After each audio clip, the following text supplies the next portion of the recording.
Hi all, welcome to another Scissors at Home model making video. Unfortunately, I have lost, so I'm sorry about that, but at least I have this footage of how I prepared for the rails and also how I have added the rails to my model. So because I have put the grass mat all over the place, I needed to clear the part of the grass where the rails are going to be. And now this is super easy. All you need is a little bit of water and a little bit of patience. And here I'm using a remnant of the hard foam that I was using for the underlay for the tracks. And I am slowly taking off the static grass from the mat itself. Now I know where exactly my rails are going to be because underneath the mat there is this foam underlay that I can feel with my fingers. The hardest thing to do is to start, and then later on it gets easier and easier.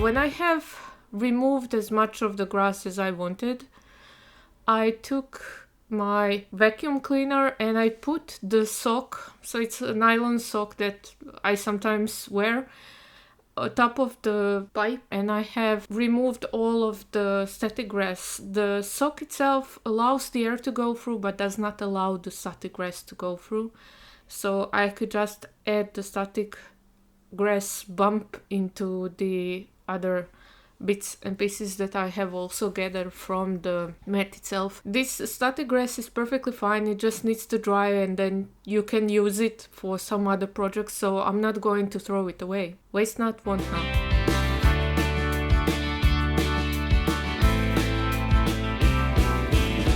And of course the next step when it has dried a little bit is to add the rails to the model. And the first that I will do is to add the rails themselves without actually securing them to the surface itself. And I will also remove the bits and pieces of the static grass so that they don't touch the electrodes. And yeah, I will continue with this until all of the rail is on the model.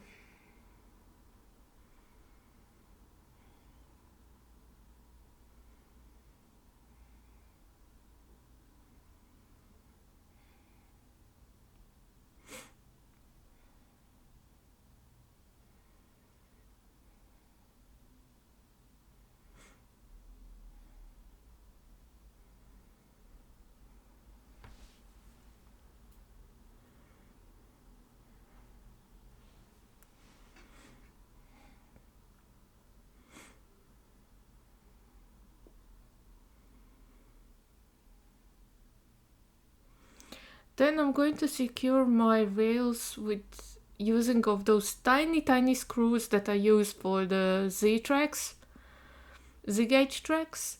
And the first screw that I did, I put it on the side so that it kind of holds the tracks while I screw the rest of it. You can also use these little screws to adjust your rail slightly because they are a little bit flexible.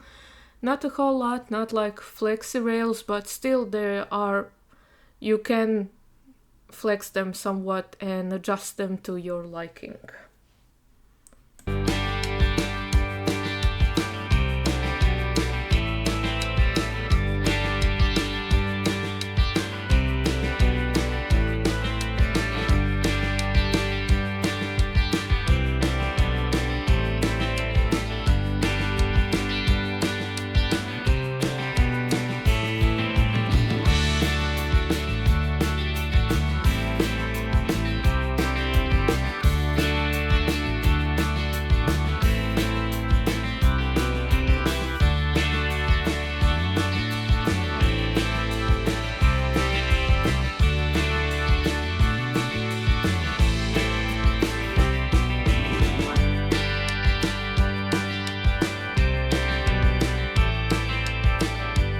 it. I'm going to go all over the tracks and make sure they are nice and secured and coupled with the surface, and then the only thing that's left is to ballast the tracks. Thank you for watching and I'll see you soon. Take care, bye bye.